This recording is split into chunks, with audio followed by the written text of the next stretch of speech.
Good morning, students. I hope all you are fine at your home. मैं उम्मीद करदा कि लास्ट वाला ਲੈਕਚਰ ਤੁਹਾਨੂੰ ਸਾਰਿਆਂ ਨੂੰ ਸਮਝ ਲੱਗਿਆ ਹੋਵੇਗਾ ਜਿਹਦੇ ਵਿੱਚ ਅਸੀਂ ਫੈਰਾਡੇ ਦੇ ਲਾਜ਼ ਬਾਰੇ ਗੱਲ ਕੀਤੀ ਸੀਗੇ। ਫੈਰਾਡੇਜ਼ ਲਾਅ ਜਿਹਦੇ ਅਸੀਂ ਦੋ ਲਾਅ ਕੀਤੇ ਸੀ। ਫਰਸਟ ਲਾਅ ਕੀ ਕਹਿੰਦਾ ਸੀ ਫੈਰਾਡੇ ਦਾ ਕਿ whenever there is a change in whenever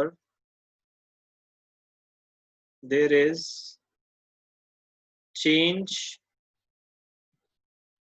in magnetic flux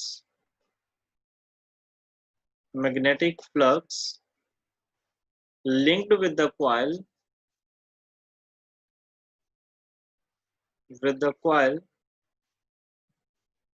an EMF or current is induced in the coil।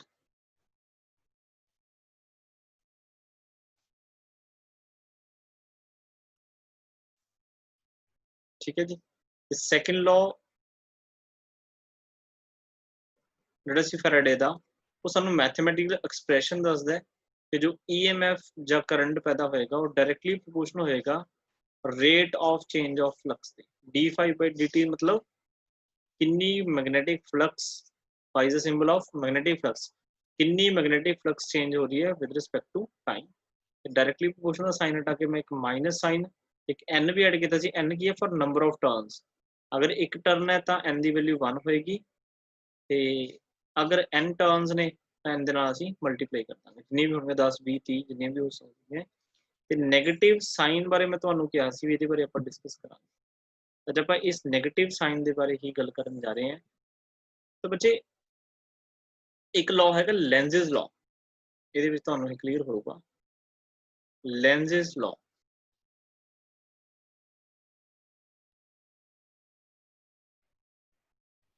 तो फैराडे ने की कीता सीगा फैराडे ने अपन की कहा कि जदों किसी भी कॉइल दे विच असीं मैग्नेटिक फ्लक्स चेंज करते हैं ठीक है किसी coil the magnetic flux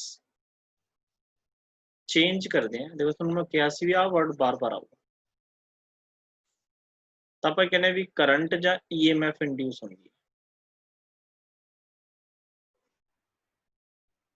current की होंगे इंड्यूस हुण देखो जो कोई डिस्कवरी होंगी है तो उन्होंने अपोज करने वाले बहुत लोग होंगे तो किसी ने क्वेश्चन रेज किया कहते अच्छा जी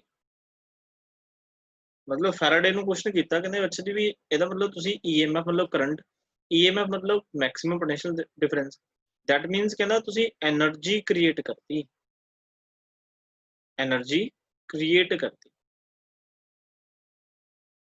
कहना तुसी कह रहे हो भी मैग्नेटिक फ्लक्स तुसी चेंज करते हो जिसमें EMF पैदा हो जाते हैं या करंट पैदा हो जाता है। EMF की है करंट की है एनर्जी है तुसी कहना एनर्जी क्रिएट कर रहे हो बट हम तो पढ़ाया हो कहते law of conservation of energy जिहदे विच असीं साफ साफ पढ़े है कि energy can neither be created nor be destroyed कहना फिर तुसी ये एनर्जी किद्दां इंड्यूस करती किद्दां क्रिएट करती ये तो कहना तुहाडा सारा कंसैप्ट गलत है तो फैराडे नूं डीमोटिवेट किया गया। तो फिर लेंजेस नाम का एक व्यक्ति फैराडे के हक दे विच आया जिन्हें की है जिहड़ा अननोन परसन जिन्हें की है फैराडे के लॉज नूं चैलेंज किया उहदा फिर इन्हें की है रिप्लाई किया कहंदा फैराडे बिल्कुल सही कह रहा है वो एनर्जी क्रिएट नहीं हो रही एनर्जी ट्रांसफर हो रही है अकॉर्डिंग टू लेंजेस एनर्जी है वो कहता energy is transferred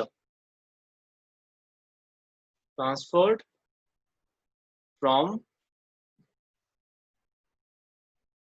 one form to another वो कहंदा जी वो किवें कहंदा मैं समझाउंदा कहंदा तुहाडे कोले एक रिंग है आ एक रिंग है ठीक है जी क्लोज रिंग इस दे नज़दीक कहंदे असीं एक मैगनेट लैके ये मैगनेट दा नॉर्थ पोल आ मैगनेट दा साउथ पोल कहंदा असीं इस नूं नेड़े लेके जा रहे हैं इस साइड असीं मूव करा रहे हैं मैगनेट ਤਾਂ ਜਿਹਦੇ ਨਾਲ ਜਿਹੜੀਆਂ ਮੈਗਨੈਟਿਕ ਫੀਲਡ ਲਾਈਨਸ ਨੇ ਉਹ ਇਨਕਰੀਜ਼ ਹੋ ਰਹੀਆਂ ਨੇ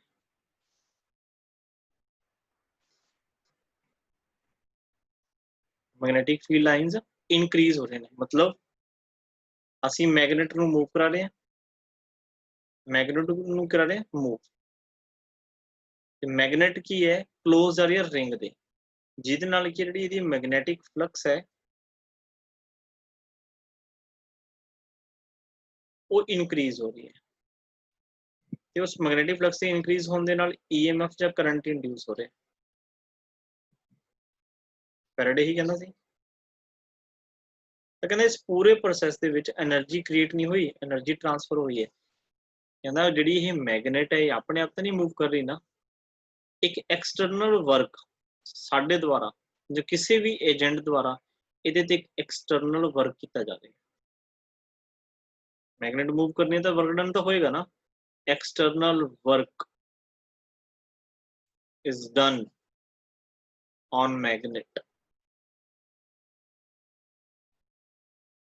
अच्छा जो देखो इनू मूव करा रहे हो तो जी इस रिंग की प्रॉपर्टी की है इनू अपोज करना दैट मीनस इत्थे की है नॉर्थ पोल बनना तां ही इनू अपोज करूगी क्योंकि ये मैग्नेटिक फील्ड तो ऑपोजिट डायरेक्शन जनरेट करूगी ਇਹਦਾ ਮਤਲਬ ਤੁਸੀਂ ਵਰਕ ਕਹਿੰਦਾ ਕਰ ਰਹੇ ਹੋ ਵਰਕ ਅਗੇਂਸਟ ਰਿਪਲਸ਼ਨ ਕਿ ਨਾਰਥ ਨੂੰ ਕੀ ਕਰਦਾ ਹੈ ਰਿਪੈਲ ਕਹਿੰਦਾ ਜਦੋਂ ਤੁਸੀਂ ਮੈਗਨੇਟ ਨੂੰ ਕਿਸੇ ਰਿੰਗ ਦੇ ਨਜ਼ਦੀਕ ਲੈ ਕੇ ਜਾਂਦੇ ਹੋ ਨਾ ਤਾਂ ਤੁਹਾਨੂੰ ਵਰਕ ਡਨ ਕਰਨਾ ਪੈਂਦਾ ਹੈ against the force of repulsion ਤਾਂ ਉਹ ਜਿਹੜੀ ਫੋਰਸ ਆਫ ਰਿਪਲਸ਼ਨ ਦੇ ਜੋ ਅਗੇਂਸਟ ਤੁਸੀਂ ਕੰਮ ਕਰ ਰਹੇ ਹੋ ਉਹ ਤੁਹਾਡਾ ਕੀਤਾ ਕੰਮ that means ਉਹ ਤੁਹਾਡਾ ਕੀਤਾ ਵਰਕ ਉਹ ਤੁਹਾਡੀ એનર્ਜੀ ਕਿਹੜੀ એનર્ਜੀ that means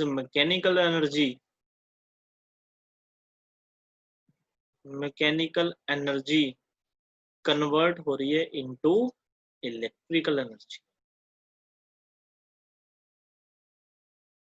तो बेसिकली बच्चे लेंजेस लॉ ने law of conservation of energy ਨੂੰ ਹੋਲਡ ਕਰਾਇਆ ਸੀ law of conservation of energy ਇਸੇ ਨੇ ਦੱਸਿਆ ਸੀ ਵੀ ਨਾਰਥ ਪੋਲ ਦੇ ਸਾਹਮਣੇ ਬਿਲਕੁਲ ਜਦੋਂ ਨੇੜੇ ਲੈ ਕੇ ਜਾਣਾ ਕੀ ਬਣਦਾ ਨਾਰਥ ਤਾਂ ਅਪੋਜ਼ ਕਰਦੀ ਹੈ ਨਾ ਇਹ ਇਸੇ ਕਰਕੇ ਅਸੀਂ ਕੀ ਲਿਖਦੇ ਹਾਂ ਮਾਈਨਸ ਸਾਈਨ ਇਹ ਜਿਹੜੀ ਈਐਮਐਫ ਜਾਂ ਕਰੰਟ ਇਸ ਰਿੰਗ ਦੇ ਵਿੱਚ ਇਸ ਤਰੀਕੇ ਨਾਲ ਫਲੋ ਹੋਏਗਾ ਕਿ ਜਿਹੜੀ ਉਹਦੇ ਵਿੱਚ ਜਿਹੜੀ ਫਲਕਸ ਇਨਕਰੀਜ਼ ਹੋ ਰਹੀ ਹੈ ਉਹਨੂੰ ਕੀ ਉਹ ਡਿਕਰੀਜ਼ ਕਰਨ ਦੀ ਕੋਸ਼ਿਸ਼ ਕਰੇ ਮਤਲਬ ਉਦੋਂ ਆਪੋਜ਼ਿਟ ਡਾਇਰੈਕਸ਼ਨ 'ਚ ਈਐਮਐਫ ਪੈਦਾ ਕਰੇ ਨੈਗੇਟਿਵ ਸਾਈਨ ਦਾ ਸਿੰਬਲ ਹੈ ਇਹਦਾ ਸਿਗਨੀਫੀਕੈਂਸ ਕੀ ਹੈ ਨੈਗੇਟਿਵ ਸਾਈਨ ਦਾ ਕਿ ਈਐਮਐਫ ਇਸ ਤਰੀਕੇ ਨਾਲ ਇੰਡਿਊਸ ਹੋਏਗੀ ਤਾਂ ਕਿ ਉਹ ਅਪੋਜ਼ ਕਰ ਸਕੇ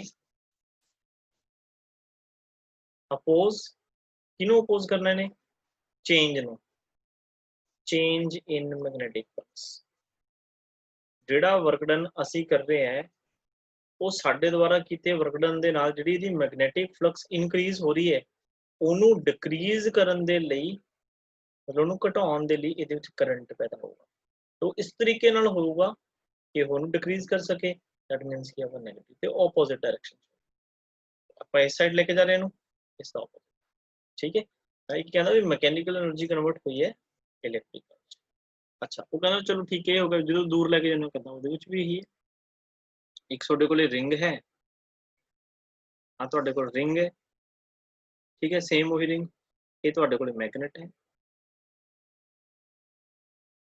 ਇਹ ਮੈਗਨੇਟ ਦਾ ਨਾਰਥ ਪੋਲ ਹੈ ਇਹ ਮੈਗਨੇਟ ਦਾ ਸਾਊਥ ਪੋਲ ਹੈ ਇਹਦੇ ਵਿੱਚ number of magnetic field lines ਵਿੱਚੋਂ ਪਾਸ ਕਰ ਰਹੀਆਂ ਸੀ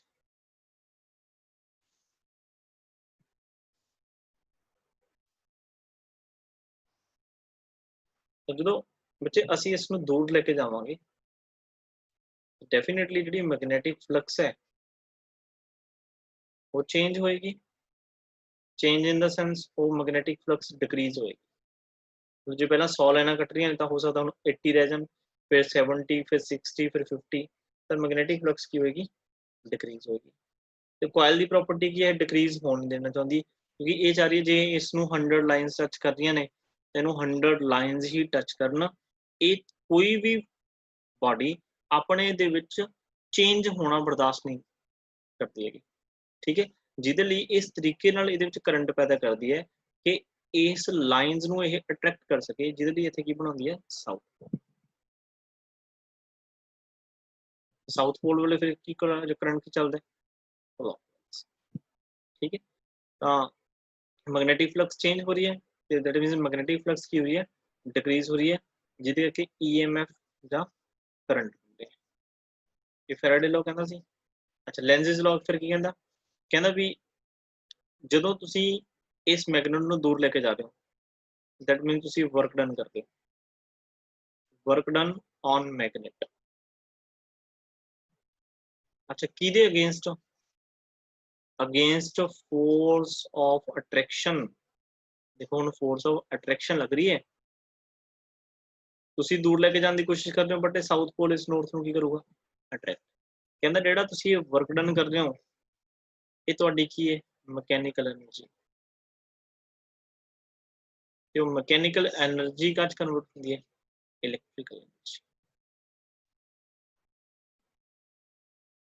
इत्थे भी की है E is equal to minus d phi by d t, minus sign का वही सिंबल है, वही सिग्निफिकेंस है कि ईएमएफ इस तरीके नाल जनरेट होएगी, करंट इस तरीके नाल जनरेट होएगा कि वो मैग्नेटिक फ्लक्स ਨੂੰ अपोज करे। देखो हुण ये लाइनां घट रही सीगियां ते इहनूं ਵਧਾਉਣ ਦੀ कोशिश करेगा, ਕਿਹੜਾ पोल ਬਣਿਆ ਇੱਥੇ? साउथ। ठीक है, तो लेंजिस लॉ ने law of conservation of energy ਨੂੰ होल्ड कराया। वो कहता भी ਜਿਹੜੀ मैकेनिकल एनर्जी है वही इलैक्ट्रिकल एनर्जी ਦੇ ਵਿੱਚ कन्वर्ट। ठीक है, तो एक दो डायग्राम मैं ਤੁਹਾਨੂੰ ਹੋਰ ਬਣਾ ਕੇ ਦਿਖਾ ਰਿਹਾ ਜਿਨ੍ਹਾਂ ਤੁਹਾਨੂੰ क्लॉकवाइज ਤੇ एंटी क्लॉकवाइज ਦੀ डायरेक्शन ਦਾ ਹੋਰ अच्छे तरीके ਨਾਲ ਕੀ है पता लग जू भी कोयल ਦੇ ਵਿੱਚ क्लॉकवाइज करंट कदों फ्लो करता है ਤੇ फिर ਕਿਹੜਾ पोल बनता है, अगर एंटी क्लॉकवाइज फ्लो करता तो ਕਿਹੜਾ पोल बनता। तो सपोज करो भी तरीके ਦੇ ਨਾਲ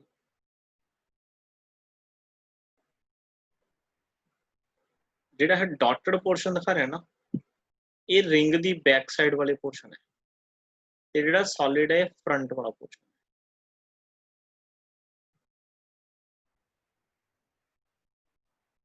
जिवें आ एक रिंग है ना, इदां देख रहे हो है ना, इस रिंग ਨੂੰ मैं इस तरीके ਨਾਲ रखिया लाइक दिस, जो डॉटेड पोर्शन है वो ये वाला है, सॉलिड पोर्शन ये वाला है। ਤੇ ਇਹਨੂੰ ਅਸੀਂ अगर किसी गलवेनोमीटर ਦੇ ਨਾਲ ਅਟੈਚ ਕਰਦੀ ਹੈ, ਗਲਵੈਨੋਮੀਟਰ ਮੈਂ ਤੁਹਾਨੂੰ ਦੱਸਿਆ ਹੋਇਆ ਹੈ स्मॉल अमाउंट ऑफ करंट ਨੂੰ ਮੈਜ਼ਰ ਕਰਨ ਦੇ ਲਈ डिवाइस ਇਹ यूज ਹੁੰਦੀ ਹੈ। here is a galvanometer ਜਿਹਦੀ इस टाइम जी निडल है, चलो मैं थोड़ा जहा बाहर लिख देना जी ਨੂੰ, जी फॉर गलवैनोमीटर। जी बच्चे निडल है ना वो बिल्कुल सेंटर च है, फिलहाल सेंटर च रीडिंग होंगी है 0, ये सेंटर ते 0 होंगे गलवैनोमीटर के, और right hand side suppose positive reading होंगी है, लैफ्ट हैंड साइड यदि नैगेटिव रीडिंग होंगी है, क्योंकि करंट की डायरेक्शन दसदा है। ठीक है, ओके। हुण एक रिंग है, देखो मैं गलवैनोमीटर लगाया हुआ है, दैट मीन्स गलवैनोमीटर की रीडिंग 0 है क्योंकि कोई भी करंट फ्लो नहीं कर रहे। ਅਸੀਂ ਇਸ ਦੇ ਨਜ਼ਦੀਕ ਇੱਕ ਮੈਗਨੇਟ ਲੈ ਕੇ ਆਵਾਂਗੇ, ਆ ਨਾਰਥ ਆ ਸਾਊਥ। ਇਸ ਮੈਗਨੇਟ ਨੂੰ ਤੁਸੀਂ ਇਸ ਡਾਇਰੈਕਸ਼ਨ ਦੇ ਵਿੱਚ ਵਰਕ ਕਰਕੇ ਲੈ ਕੇ ਆ, दैट मीन्स ਬੱਚੇ ਜਿਹੜੀ ਇਹਦੇ ਵਿੱਚ ਮੈਗਨੈਟਿਕ ਫੀਲਡ ਲਾਈਨਸ ਨੇ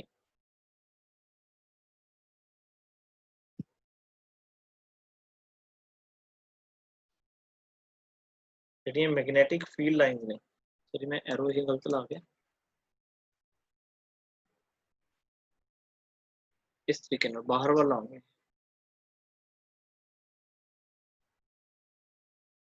ਤੁਹਾਨੂੰ ਸਾਰੇ ਬੱਚਿਆਂ ਨੂੰ ਇਹ ਗੱਲ ਕਲੀਅਰ ਹੋ ਗਈ ਕਿ ਜਦੋਂ ਤੁਸੀਂ ਮੈਗਨੇਟ ਨੂੰ ਨਜ਼ਦੀਕ ਲੈ ਕੇ ਆਓਗੇ ਤਾਂ ਜਿਹੜੀ ਬੱਚੇ ਮੈਗਨੈਟਿਕ ਫਲਕਸ ਹੈ ਉਹ ਚੇਂਜ ਹੋਏਗੀ। ਤੇ ਚੇਂਜ ਹੋਣ ਦਾ ਮਤਲਬ ਕੀ ਹੈ, ਮਤਲਬ ਇਨਕਰੀਜ਼ ਹੋਏਗੀ ਕਿਉਂਕਿ ਵੱਧ ਰਹੀ ਹੈ। ਜਿਵੇਂ ਜਿਵੇਂ ਮੈਗਨੇਟ ਨਜ਼ਦੀਕ ਜਾਏਗਾ ਕਿ number of lines Ki touch ਕਰਨਗੇ। ਤੇ ਇਹ ਰਿੰਗ ਦੀ ਪ੍ਰੋਪਰਟੀ ਕੀ ਹੈ, ਰਿੰਗ ਦੀ ਪ੍ਰੋਪਰਟੀ ਕੀ ਹੈ, ਅਪੋਜ਼ ਕਰਨਾ। ਇਹਨੇ ਅਪੋਜ਼ ਕਰਨਾ ਹੈ, ਕਿਹਨੂੰ ਅਪੋਜ਼ ਕਰਨਾ ਹੈ, ਮੈਗਨੈਟਿਕ ਫਲਕਸ ਦੇ ਚੇਂਜ ਨੂੰ। ਮਤਲਬ ਜੋ ਮੈਗਨੈਟਿਕ ਫਲਕਸ ਇਨਕਰੀਜ਼ ਹੋ ਰਹੀ ਹੈ ਉਹਨੂੰ ਇਹ ਡਿਕਰੀਜ਼ ਕਰਨ ਦੀ ਕੋਸ਼ਿਸ਼ ਕਰੇਗੀ। ਅਪੋਜ਼ ਕਰਨ ਦਾ ਮਤਲਬ ਤਾਂ ਇਹੀ ਹੋ ਗਿਆ, ਵੱਧਦੀ ਚੀਜ਼ ਨੂੰ ਘਟਾਉਣਾ, ਘਟਦੀ ਚੀਜ਼ ਨੂੰ ਵਧਾਉਣਾ। ਤਾਂ ਜਿਹਦੇ ਲਈ ਇਹ ਇੱਥੇ ਕੀ ਬਣ ਜਾਂਦਾ ਹੈ, ਨਾਰਥ ਪੋਲ। ਅਸੀਂ ਕਹਿੰਦੇ ਨਾ ਵੀ ਨਾਰਥ ਪੋਲ ਦੇ ਸਾਹਮਣੇ ਨਾਰਥ ਪੋਲ ਬਣ ਗਿਆ। ਤਾਂ ਬੱਚੇ ਇੱਥੇ ਕਰੰਟ ਕਿਵੇਂ ਚੱਲੇਗਾ, ਦੇਖੋ ਇਸ ਰਿੰਗ ਦੇ ਵਿੱਚ ਕਰੰਟ ਐਂਟੀ ਕਲੌਕਵਾਈਜ਼ ਲੈ ਏਦਾਂ ਕਰੰਟ ਚੱਲੇਗਾ ਇਸ ਤਰੀਕੇ ਨਾਲ। ਆ ਸੋਲਿਡ ਵਾਇਰ ਇਧਰੋਂ ਆਈ, ਕਰੰਟ ਹੈ ਤਾਂ ਸਰਕਟ ਦੇ ਵਿੱਚ ਬੱਚੇ ਇਦਾਂ ਕਰੰਟ ਚੱਲੇਗਾ। ਜਦੋਂ ਕਰੰਟ ਚੱਲੇਗਾ ਨਾ ਤਾਂ ਰਿੰਗ ਦੀ ਜਿਹੜੀ ਡਾਇਰੈਕਸ਼ਨ ਹੈ, ਸਪੋਜ਼ ਸੌਰੀ ਗੈਲਵੇਨੋਮੀਟਰ ਦੀ ਡਾਇਰੈਕਸ਼ਨ ਸਪੋਜ਼ ਇਸ ਸਾਈਡ ਆ। ਇਹਦਾ ਮਤਲਬ ਜਦੋਂ ਇਹ ਰੀਡਿੰਗ ਦੇਗਾ ਤਾਂ ਡੈਫੀਨਿਟਲੀ ਇਸ ਸਰਕਟ ਚ ਕੀ ਫਲੋ ਕਰ ਰਿਹਾ, ਕਰੰਟ ਫਲੋ ਕਰ ਰਿਹਾ। ਇੱਕ ਜਦੋਂ ਮੂਵ ਕਰਾ ਰਿਹਾ ਨੂੰ towards move towards the ring। ਫਿਰ ਅਸੀਂ ਕੀ ਕੀਤਾ, ਜਾਂ ਫੈਰਾਡੇ ਕਹਿ ਸਕਦੇ ਹੋ, ਫੈਰਾਡੇ ਦਾ ਐਕਸਪੈਰੀਮੈਂਟ ਸੀ। ਫੈਰਾਡੇ ਨੇ ਕੀ ਕੀਤਾ, ਫਿਰ ਇੱਕ ਉਹੀ ਰਿੰਗ ਉਸੇ ਹੀ ਤਰੀਕੇ ਨਾਲ ਅਸੀਂ ਪਲੇਸ ਕਰ ਰਹੇ ਹਾਂ। ਇਹਦੀ ਬੈਕ ਸਾਈਡ, ਇਹ ਉਹਦੀ ਫਰੰਟ ਸਾਈਡ ਹੈ। ਇੱਥੇ ਅਸੀਂ ਲਗਾਤਾ ਇੱਕ ਗੈਲਵੇਨੋਮੀਟਰ। ਫਿਲਹਾਲ ਗੈਲਵੇਨੋਮੀਟਰ ਦੀ ਜਿਹੜੀ ਰੀਡਿੰਗ ਹੈ ਉਹ 0 ਹੈ। ਠੀਕ ਹੈ ਜੀ।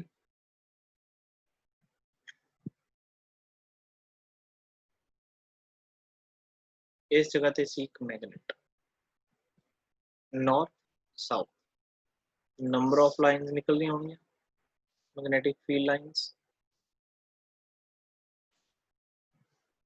तो ही बच्चे मान लो कि 100 लाइंस टच कर रही हैं, इन्हों से दूर लेके जाना, मतलब move away from the ring. तो बच्चे जी मैग्नेटिक फ्लक्स है वो डिक्रीज होएगी। तो रिंग दी की प्रॉपर्टी है, रिंग दी प्रॉपर्टी है इस मैग्नेटिक फ्लक्स जो डिक्रीज हो रही है उन्होंने की करना, इनक्रीज करना, मतलब अपोज करना। तो इनक्रीज किमें करती है बच्चे, अपन को पता भी है कि बनेगा फिर south, south pole. South pole का मतलब करंट किमें चलूगा, क्लॉकवाइज। ਇਹਦਾ मतलब हम करंट किमें चलूगा, लाइक दिस। जे इसमें पूरे सर्किट च बनावा करंट, ਇਹਦਾ मतलब करंट ऐ रहूगा, ऐदा चल के ऐदा वापस आके ਹੁਣ डायरेक्शन ऑफ करंट ये वाली है। तो इस टाइम जी ये नीडल है वो इस डायरेक्शन वाली मूव करेगी, लाइक दिस। तो जो दोनों डायग्राम ਨੂੰ ਤੁਸੀਂ ਧਿਆਨ ਨਾਲ ਦੇਖੋ ਬੱਚੇ, ਇਸ ਡਾਇਗਰਾਮ ਦੇ ਵਿੱਚ ਜਿਹੜਾ ਕਰੰਟ ਹੈ ਉਹ ਇਸ ਡਾਇਰੈਕਸ਼ਨ ਵੱਲ ਜਾ ਰਿਹਾ ਸੀ, ਇਨ ਦਿਸ ਡਾਇਰੈਕਸ਼ਨ। ਇਸ ਸਰਕਟ ਦੇ ਵਿੱਚ ਇਦਾਂ ਚੱਲ ਰਿਹਾ ਨਾ। ਤੇ ਜਦੋਂ ਮਤਲਬ ਅਸੀਂ ਨਜ਼ਦੀਕ ਲੈ ਕੇ ਆ ਰਹੇ ਹਾਂ ਤੇ ਜਦੋਂ ਅਸੀਂ ਦੂਰ ਲੈ ਕੇ ਜਾ ਰਹੇ ਹਾਂ ਫਿਰ ਜਿਹੜਾ ਡਾਇਰੈਕਸ਼ਨ ਆਫ ਕਰੰਟ ਹੈ ਇਸ ਸਾਈਡ। ਇਹਦਾ ਮਤਲਬ ਬੱਚੇ ਕਿ ਰਿੰਗ ਨੂੰ ਜਦੋਂ ਅਸੀਂ ਨੇੜੇ ਲੈ ਕੇ ਆਵਾਂਗੇ, ਸੌਰੀ ਜਾਂ ਰਿੰਗ ਨੂੰ ਕਹਿ ਸਕਦੇ ਹੋ, ਜਾਂ ਮੈਗਨੇਟ ਨੂੰ ਜਦੋਂ ਤੁਸੀਂ ਨੇੜੇ ਲੈ ਕੇ ਜਾਓਗੇ ਜਾਂ ਦੂਰ ਲੈ ਕੇ ਜਾਓਗੇ, ਫਿਰ ਨੇੜੇ ਲੈ ਕੇ ਆਓਗੇ, ਫਿਰ ਦੂਰ ਲੈ ਕੇ ਆਓਗੇ, ਤਾਂ ਜਿਹੜੀ ਡਾਇਰੈਕਸ਼ਨ ਆਫ ਕਰੰਟ ਹੈ ਉਹ ਚੇਂਜ ਹੁੰਦੀ ਹੈ। डायरेक्शन ऑफ करंट की है कंटिन्यूसली चेंज होती जाएगी, करंट चेंजेस कंटिन्यूसली। तो जिवें एक करंट नूं बच्चे मतलब ये वाली डायरेक्शन है, इस डायरेक्शन में अगर पॉजिटिव ले ला, मतलब पॉजिटिव है तो दूसरी नेगेटिव है, इस तरह के करंट नूं असीं की बोलते सी, अल्टरनेटिव। तो बच्चे जिहड़ा फैराडे लॉ के अकॉर्डिंग जिहड़ा असीं ये EMF ਜਾਂ करंट बारे पढ़ रहे हैं ना, तो जिहड़ा ये करंट जनरेट करता उसकी टाइप किहड़ी है, वो अल्टरनेटिंग करंट है। मतलब डायरेक्शन कंटिन्यूसली चेंज हो जाती है। तो डायरेक्शन कंटिन्यूसली की पढ़ पढ़ते सी तुहानूं इलैक्ट्रिसिटी चैप्टर समझाया सी अल्टरनेटिंग। हमेशा जे कोई तुहानूं क्वेश्चन पूछा जावे कि जो मैगनेट नूं किसी रिंग कोल लैके आउणे हो जां मैगनेटिक फ्लक्स दे चेंज होण दे नाल किस तरीके दा करंट पैदा हुंदा है, तां तुसीं की लिखोगे? अल्टरनेटिंग। क्योंकि डायरैक्ट करंट किहड़ा हुंदा सी जिहदी डायरैक्शन सेम रहिंदी है, बट इहदी डायरैक्शन की है, एक वारी की है इस साइड ते लास्ट वाले डायग्राम च की है अपोजिट साइड। इह गल दा हमेशा ध्यान रखियो बच्चे, देखो आ तुहाडे कोल रिंग है ना, आ तुहाडे कोल मैगनेट है। अगर तुम इहनूं इस तरीके दे नाल लगातार मूव करा रहे हो, मतलब जिहदे नाल कि मैगनेटिक फ्लक्स लगातार चेंज होती जा रही है, फिर तां इस सर्किट च करंट फ्लो हुंदा रहेगा। अगर तुसीं फ्लो कराउणा बंद करता, दैट मीनस तुसीं इत्थे की स्टॉप करते इहनूं, दैट मीन तुहाडा जिहड़ा मैकेनिकल वर्क डन है कितना जीरो हो गया, तो उस टाइम ते इस रिंग दे विच कोई भी करंट फ्लो नहीं करेगा। क्यों? क्योंकि एक ही वर्ड मैं बार बार बोलदा इहदे विच चेंज तक मतलब है, जे तुसीं इहनूं स्टॉप करता दैट मीनस फ्लक्स दा चेंज होना बंद हो गया। इस टाइम जे रिंग नूं 100 लाइन्स क्रॉस करनी है, तो लगातार 100 ही क्रॉस करनियां ने। चेंज कदों होगा? जो दूर लेके जाओगे, 100 तो 90 80 70 60 50 40, फिर नेड़े लेके 40 50 60 70 80 90 100 90 80 70 60 इदा चेंज होंदा रहूगा। जिन्ना टाइम चेंज होगा उन्ना टाइम की है करंट इंड्यूस। ठीक है जी। हाँ, मैगनेटिक फ्लक्स का चेंज होना बहुत जरूरी है। मतलब जे तुसीं चाहुंदे हो कि तुसीं करंट पैदा करना है, तो तुहानूं मैगनेटिक फ्लक्स नूं चेंज करना। ठीक है, इसे ते बेस्ड एसी जनरेटर जिहड़ा असीं घरां दे विच यूज करदे हां वो हो सकदा। ठीक है, पहला लॉन्ग क्वेश्चन हुंदा सी 5 मार्क्स दा, हुण सिलेबस दे विचों ये रिमूव करता। जस्ट इहदे कंसैप्ट्स ने, ये कंसैप्ट अपने तकरीबन सारे कंप्लीट हो चुके। ठीक है जी, तो मैं थोड़े तुहानूं क्वेश्चंस दे रहांगा। ये क्वेश्चंस तुसीं की है अपनी कॉपीज ते लिखने हैं। ठीक है, जिते इन्हां दे आंसर तुसीं मैनूं सेंड करने। क्वेश्चन नंबर 1 है जी,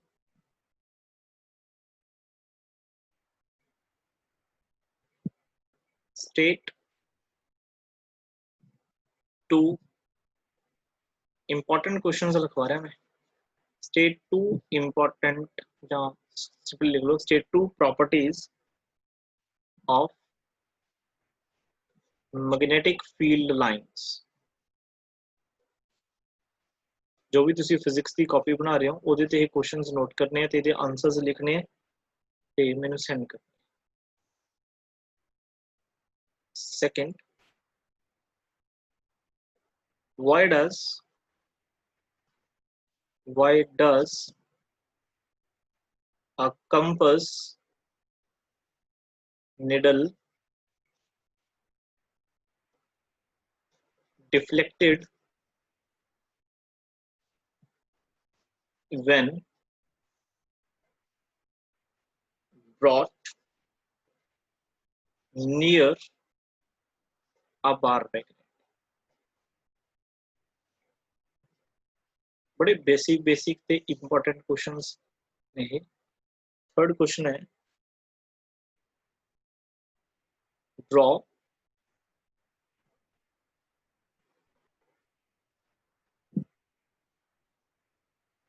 a diagram to represent uniform magnetic field.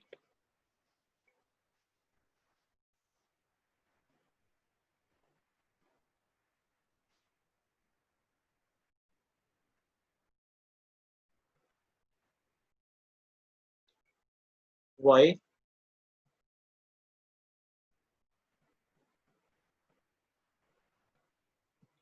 magnetic field lines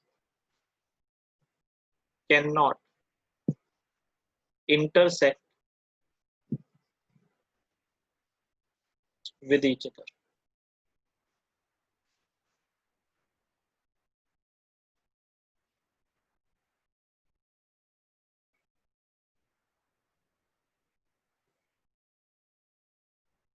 Name and state rule used to determine the direction of magnetic field produced around a straight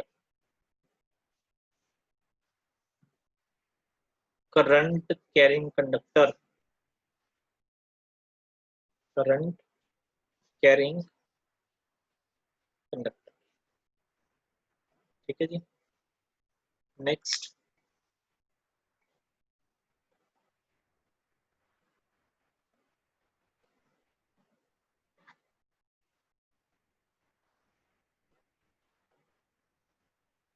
what is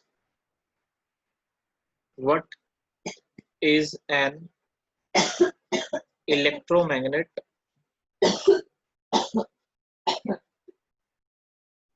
Write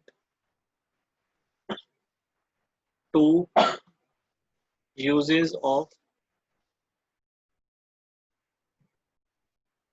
electromagnet. 10 questions दूंगा बस.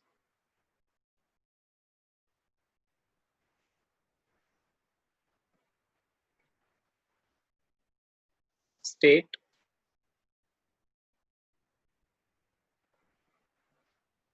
and define SI unit of magnetic field.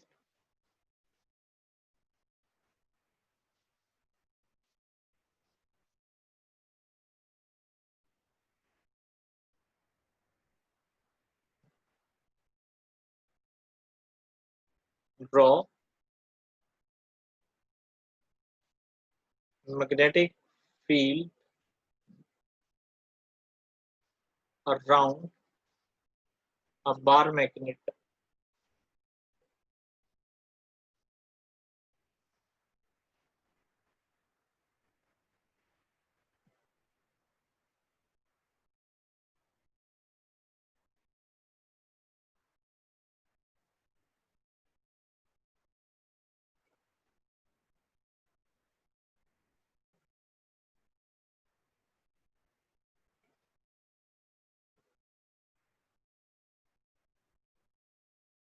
Eight questions हो गए.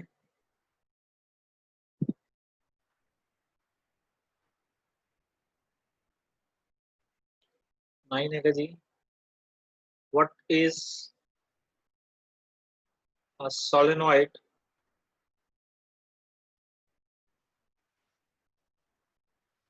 Draw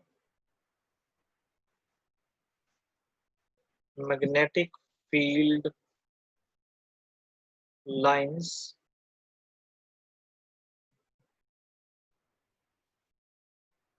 inside and outside the solenoid. Last question है जी. State Faraday's law of electromagnetic induction. ठीक है जी. 10 questions ने ਜਿਹੜੇ ਤੁਸੀਂ ਕੀ ਹੈ ਆਪਣੀ ਫਿਰ ਕਾਪੀਜ਼ ਤੇ ਕਰਨੇ ਆ. ਇਸ ਤੋਂ ਇਲਾਵਾ ਮੈਕਸਿਮਮ ਜਿੰਨੇ ਤੁਸੀਂ ਕੁਐਸਚਨਸ ਕਰ ਮਤਲਬ ਰੀਡ ਆਊਟ ਕਰ ਸਕਦੇ ਹੋ. ਤੁਹਾਡੇ ਕੋਲ ਬੁੱਕ ਹੈ ਉਹਦੇ ਵਿੱਚ ਕਰ ਸਕਦੇ ਹੋ. ਕਿਸੇ ਵੀ ਕੁਐਸਚਨ ਇਹਦੇ ਵਿੱਚੋਂ 10 ਕੁਐਸਚਨਸ ਤੁਹਾਨੂੰ ਕੋਈ ਕੁਐਸਚਨ ਨਾ ਆਉਂਦਾ ਹੋਵੇ, ਠੀਕ ਹੈ, ਜਾਂ ਤੁਹਾਡੇ ਕੋਲ ਜਿਹੜੀ ਬੁੱਕ ਹੈ ਉਹਦੇ ਵਿੱਚ ਤੁਹਾਨੂੰ ਕੋਈ ਕੁਐਸਚਨ ਨਾ ਆਉਂਦਾ ਹੋਵੇ, ਜਾਂ ਤੁਸੀਂ ਇੰਟਰਨੈਟ ਤੇ ਜਿੱਥੋਂ ਵੀ ਕਿਤੋਂ ਪੜ੍ਹਦੇ ਹੋ ਉੱਥੇ ਤੁਹਾਨੂੰ ਕਿਸੇ ਵੀ ਕੁਐਸਚਨ 'ਚ ਕੋਈ ਵੀ ਡਾਊਟ ਹੈ ਤਾਂ ਤੁਸੀਂ ਮੈਨੂੰ ਕੀ ਹੈ ਉਹ ਡਾਊਟ ਆਪਣਾ ਪੁੱਛ ਸਕਦੇ ਹੋ. ਠੀਕ ਹੈ ਜੀ. ਤਾਂ ਅੱਜ ਦੇ ਲਈ ਆਪਾਂ ਇੰਨੇ ਹੀ ਕਰਾਂਗੇ. ਇਹਦੇ ਨਾਲ ਆਪਣਾ ਸਾਰਾ ਟੌਪਿਕ ਕੰਪਲੀਟ ਹੈ. ਠੀਕ ਹੈ. ਤੇ ਤੁਹਾਨੂੰ ਮੈਂ ਅਸਾਈਨਮੈਂਟ ਵੀ ਸੈਂਡ ਕਰਾਂਗਾ ਤੇ ਨੈਕਸਟ ਕਲਾਸ ਦੇ ਵਿੱਚ ਅਸੀਂ ਨੈਕਸਟ ਚੈਪਟਰ ਸਟਾਰਟ ਕਰਾਂਗੇ. ਠੀਕ ਹੈ ਜੀ. Thank you. Take care.